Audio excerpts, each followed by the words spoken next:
Welcome to Tales of Woodland Terror. I'm your host, the Woodsman. Tonight's story, The Whispers of Willow Creek. Enjoy. Chapter 1. The Trail Marker. Sarah Chen had been hiking the Willow Creek Trail hundreds of times over her 15 years as a local forest guide. The ancient cedars and the towering pines were as familiar to her as the walls of her own home, their branches reaching towards the sky like gnarled fingers frozen in an eternal grasp. But on this autumn evening, as the sun began its descent behind the jagged mountain peaks, something felt different. The usual chorus of birds had fallen silent, and the crisp mountain air carried an unfamiliar scent, something ancient and musty, like disturbed earth in a long-sealed tomb. Standing before the wooden trail marker that had guided countless hikers before her, Sarah noticed something odd. The weathered wood seemed to pulse with a faint, greenish phosphorescence that she'd never seen before.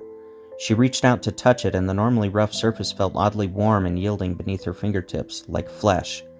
Pulling her hand back quickly, she noticed a dark stain where her fingers had been. Not the green of moss or the brown of rot, but something that looked unsettlingly like dried blood. As darkness crept through the forest, Sarah realized she needed to make a decision: continue to her cabin another mile up the trail, or turn back toward town. The logical part of her mind said this was ridiculous. She knew these woods better than anyone. But something primitive and instinctual was screaming at her to run. That's when she heard it, a sound that would haunt her dreams for years to come. The drawn-out creak of a wood bending under impossible pressure, followed by what could only be described as a deep, resonant sigh emanating from the trail marker itself. Chapter 2. The Missing Hikers. The local ranger station had received 3 missing persons reports in the past week, all following the same pattern. Each hiker had last been seen near the old trail marker at Willow Creek, and each had vanished without a trace. Ranger Mike Townsend sat at his desk studying topographical maps of the area while his coffee grew cold. 23 years on the job, and he'd never seen anything like this. The search parties had found no bodies, no equipment, not even a single boot print, just 3 abandoned backpacks placed in a perfect triangle around that damn trail marker. The photographs spread across his desk told a disturbing story. Each backpack had been discovered completely intact, containing all the typical hiking gear one would expect: water bottles, trail mix, first aid kits. But inside each backpack was something that didn't belong: a strip of bark, covered in strange symbols that seemed to shift and change when viewed from different angles. The lab results had come back inconclusive, stating only that the bark samples appeared to be from a species of tree that couldn't be identified in any existing database. Mike's radio crackled to life, making him jump. Through the static, he could barely make out Sarah Chen's voice, but what he heard made his blood run cold. "The marker! It's moving! They're inside it! I can hear them screaming!" The transmission cut off abruptly, replaced by a low, rhythmic thumping that sounded disturbingly like a massive heartbeat. Chapter 3. Deep Roots. Dr. Eleanor Wright from the university's forestry department arrived at Willow Creek the following morning. Her specialty was dendrology, the study of trees, but nothing in her decades of research had prepared her for what she'd found. The soil samples taken from around the trail marker showed trace elements of an unknown organic compound that seemed to be affecting the local vegetation in unprecedented ways. Under her microscope, she watched in horror as the cells of a normal pine needle transformed, twisting into patterns resembling ancient runic symbols. The local indigenous people had warned about this place for generations, she'd learned. Their oral histories spoke of a time when the forest was young, and something old and hungry had taken root in these woods. They called it the Walking Wood. And their stories told of trees that moved in the night, of markers that led travelers astray, and of a hunger that could never be satisfied. Eleanor had always assumed that these were metaphorical tales meant to keep children from wandering too far into the dangerous wilderness. As she compiled her findings, the sun began to set, casting long shadows through her research tent. The temperature dropped suddenly, and her breath began to fog in the rapidly cooling air. That's when she noticed something impossible. The roots of a nearby trees were moving, ever so slightly, like the slow writhing of serpents beneath the soil, and they were all pointing towards the trail marker, which now seemed to pulse with a visible heartbeat. Chapter 4. The Journal. Among Sarah Chen's belongings discovered scattered near the trail marker was a leather-bound journal. Its pages were filled with detailed sketches of the forest changes over the past few months, subtle at first, then increasingly disturbing. The final entry, dated just days before her appearance, contained a frantic scrawl. "They're not different trees. It's all one thing, one organism. The markers are like fingers or mouths. How did we never see it before? The whole forest is just its disguise." The journal's margins were filled with mathematical calculations and geometric patterns that seemed to map something vast and incomprehensible. Several pages contained rubbings taken from the trail marker's surface, revealing intricate patterns that only became visible when multiple pages were held up to the light. Most disturbing of all were the last few pages, where the writing became increasingly erratic, eventually dissolving into the same strange symbols found on the bark strips in the abandoned backpacks. Local authorities brought in cryptographers and linguistic experts, but none could make sense of the symbols. However, one expert in ancient writing systems noticed something unsettling. The symbols appeared to be slowly changing. Even as they studied them, when photographed, each image showed a slightly different arrangement, as if the marks were somehow alive and evolving. Chapter 5. The Search Party. A team of 12 experienced search and rescue operators entered the forest at dawn, equipped with the latest tracking technology and survival gear. Team leader Marcus Rodriguez had assembled his best people, all veterans of mountain rescues and wilderness operations. They moved in a careful grid pattern, sweeping the area around the trail marker with methodical precision. Their helmet-mounted cameras transmitted real-time footage back to the command center, where every inch of their search was monitored and recorded. The first sign that something was wrong came 3 hours into the operation. The GPS signals from their equipment began to show impossible readings. Team members who were standing right next to each other appeared to be miles apart on their tracking systems. Their compasses spun wildly, and radio communications became filled with a strange rhythmic clicking that seemed to match the pulse they all felt through the soles of their boots. As the day wore on, the forest seemed to close in around them.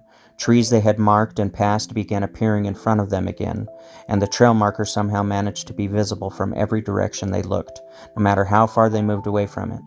By sunset, 3 team members had vanished without a trace, and the others huddled together as the woods around them whispered with alien voices.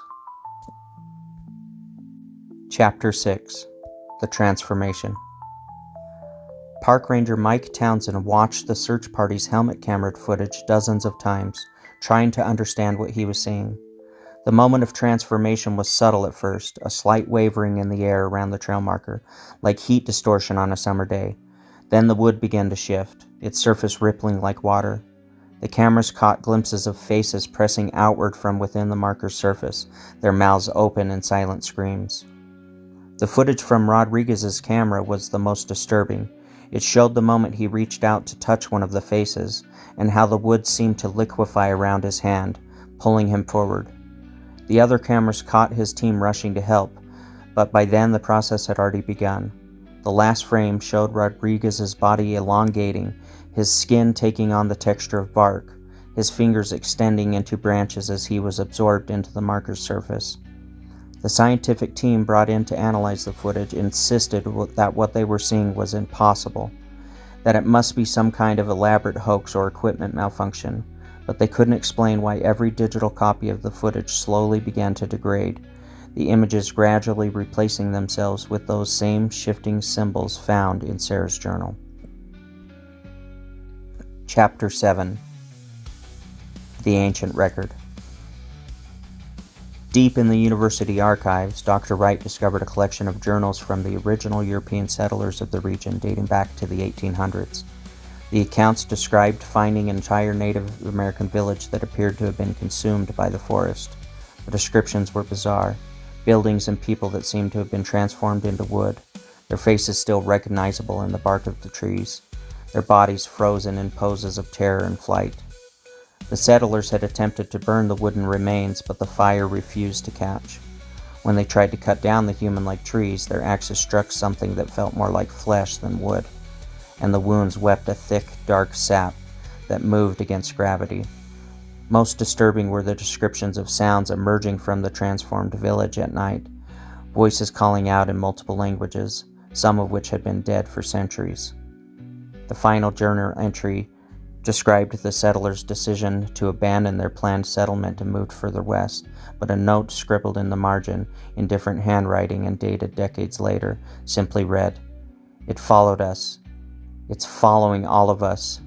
The markers show the way." Chapter 8. The Network. A geological survey team brought in to study the ground beneath the trail marker made a startling discovery. Their ground-penetrating radar revealed an enormous network of structures beneath the forest floor, not root systems, but something more architecturally deliberate. The structures formed perfect geometric patterns that seemed to radiate outward from the trail marker, extending far beyond the range of their equipment. More disturbing was what they found when they attempted to take core samples of the earth. The drilling equipment kept breaking against something impossibly hard, and the few samples they managed to extract contained fragments of materials that seemed to be neither wood nor stone, but something in between. Under electron microscopes, the fragments appeared to be made up of cells that were actively rebuilding themselves, transforming from organic to mineral matter and back again. As they worked, team members began reporting strange dreams, visions of vast underground chambers filled with petrified figures, all connected by living tendrils that pulsed with an alien intelligence. Several team members had to be hospitalized after experiencing seizures, during which they spoke in unknown languages that linguistic experts would later identify as predating any known human civilization. Chapter 9. The pattern emerges. As reports of missing persons continued to mount, a pattern began to emerge. A graduate student in data analytics noticed that the disappearances, when mapped over time, formed a specific geometric shape across the landscape, a massive spiral with the trail marker at its center. Historical research revealed similar patterns of disappearances dating back centuries, always culminating in the abandonment of settlements and the emergence of new, wild forests. Satellite imagery showed something else. The forests in these areas were expanding at impossible rates, with new growth appearing overnight. Spectrographic analysis of these areas revealed that the trees were not actually growing, but rather emerging fully formed from the earth, as if something vast and ancient was slowly pushing its way to the surface through countless wooden proxies. The student's final report, submitted the day before her own disappearance, suggested that what they were witnessing was not a series of isolated incidents, but rather the awakening of something that had laid dormant in the land for millennia. The trail markers, she theorized, were not markers at all, but rather something like nerve endings or sensory organs for an entity of unimaginable scale. Chapter 10. The Awakening. The end came not with a bang, but with a collective gasp of realization. On a cold autumn morning, every trail marker within a 100-mile radius began to pulse with the same greenish light. The forest floor rippled like a disturbed pond, and from deep within the earth came a sound that was felt more than heard, a vast exhalation that seemed to signal the end of a long, patient wait. Those who survived the initial event would later describe how the trees seemed to step aside, revealing glimpses of something rising from beneath, something that had been growing, learning, and spreading beneath their feet for countless generations. The trail markers were indeed its eyes and ears and mouths, watching and waiting and occasionally feeding. But they were also something else, keys turning in ancient locks, preparing for a door to open. As military helicopters approached the area, the instruments recorded the final transmission from the ground below. Through layers of static, a chorus of voices spoke in unison. Every person had vanished in those woods, their voices now part of something greater and more terrible than humanity had ever imagined. Their message was very simple. The forest was never the thing itself. It was only ever its shadow, and now it's finally awake.